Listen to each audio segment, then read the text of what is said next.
बहुत ध्यान दीजिएगा महाराज, एक कथा बड़ी सुंदर है कि आप चाहते हैं कि कोई रोग हमको ना घेरे, आप चाहते हैं कि कोई रोग हमको ना घेरे, और आपको लग रहा है कि कोई रोग ऐसा है जो घेर रहा है, या कोई शरीर में ऐसा रोग उत्पन्न होने वाला है, या कोई बीमारी ऐसी उत्पन्न होने वाली, तो उसके लिए सबसे सुंदर तरीका कि शंकर जी पर अलोनी जो गोबरी होती है, गोबरी जानते हो, कंडा, अलोना कंडा, अलोनी गोबरी, मतलब गाय ने गोबर करा और वो सूख गया, उसको थापा नहीं गया, हाथ से कंडा नहीं बनाया गया, गोबरी नहीं बनाई गई, केवल गाय ने गोबर करा, वो सूख गया, और वो सूखा हुआ जो गोबर है उसको जलाकर जो भस्म तैयार करी है, उसको जलाकर जो हमने राख तैयार करी है, भस्म बनाई है, उस भस्म को जो तैयार करा गया है, वो भस्म शिव को जो हमने समर्पित करा, उस भस्म को सफेद वस्त्र में लिया और बाबा पर समर्पित करी, उसी भस्म को हम उठा कर लिया। और यदि आप भस्म नहीं चढ़ा सकते तो कभी विश्वनाथ जाएं तो वहां से भस्म लिया है, कभी उज्जैनी जाएं तो वहां से भस्म लिया है। उस भस्म को हम यदि अपनी नाभि से वक्ष स्थल के मध्य में त्रिपुंड लगा लेते हैं, जीवन में अगर आप मात्र 1 महीने में 1 बार भी त्रिपुंड अपने वक्ष स्थल के नजदीक में नाभि से ऊपर अगर लगा लेते हैं महाराज, तो ऐसा कोई बड़ा रोग आपकी जिंदगी में प्रवेश कर ही नहीं सकता। इस शरीर के अंदर, इस शरीर के अंदर भस्म में जो सुख है, भस्म का जो आनंद है, भस्म का जो रसतत्व है, उसको समझिए। आपको लगता है कि पितृदोष बहुत है, 1 रुपए कमा रहे हो, 1.25 रुपए खर्च हो रहा है, घर में पैसा नहीं दिख रहा,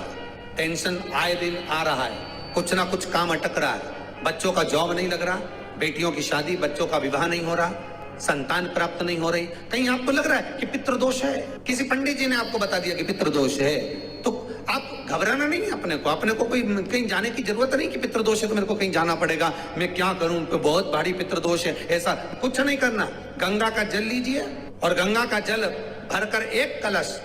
कलश में थोड़ा सा गंगा जल डालकर, लोटे में पानी भर, कलश भर में जल भरकर, 1 ढक्कन उसमें गंगा जल डाल दीजिए, 2 सफेद फूल उसमें पटक दीजिए और दरवाजे के पास में कहीं पर भी थोड़ा सा स्वस्तिक बनाकर उसको रख दीजिए। प्रतिदिन 1 रखो और उसका पानी पूरे दरवाजे पर छींट दो, फिर रखो, फिर दरवाजे पर छींटो। कैसा भी पितृदोष होगा, गंगा महारानी उस पितृदोष को समाप्त कर देती है, क्योंकि शिव के साथ निवास करती है, शंकर के साथ वो रहने वाली, कोई साधारण है गंगा। बहुत ध्यान दीजिएगा थोड़ा सा, यदि एक छोटा सा प्रैक्टिकल है, आप करके देखेंगे तो बाबा कुबेर भंडारी वैसे ही भंडार भर देगा। थोड़ा सा प्रयास, अगर आपके सबके घर में गंगा जल है तो एक प्रयास करके देखिएगा। कोई कार्य के लिए आप जा रहे हैं और वो कार्य अटक रहा है, नहीं हो रहा,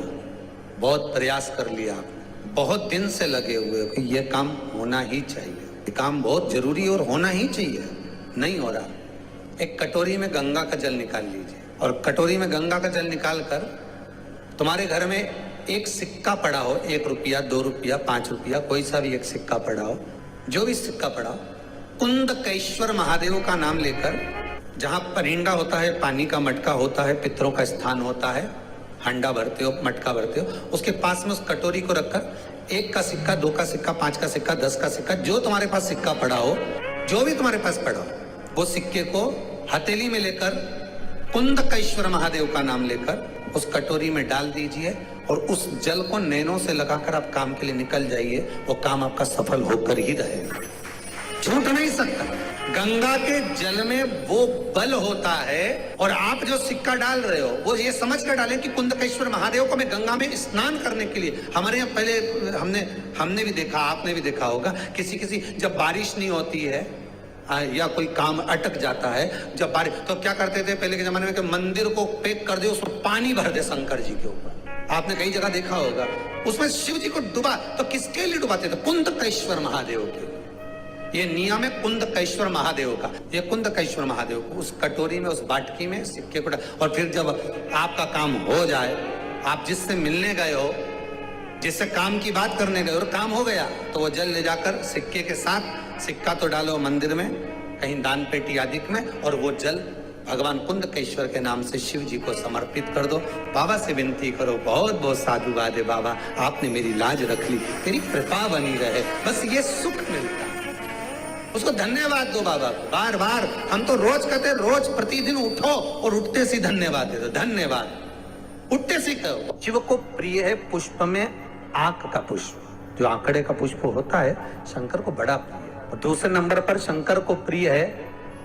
शमी का पुष्प,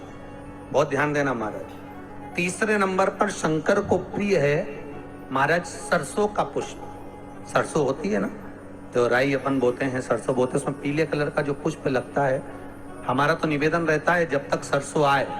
तो प्रयास करा करो कि सरसों के 108 पुष्प शंकर भगवान पर चढ़ाना प्रारंभ कर दो। महाराज ये पक्का है कि वर्ष भर कोई बड़ी बीमारी आपको घेर नहीं सकती अगर सरसों के फूल शिव को चढ़ रहे हैं तो।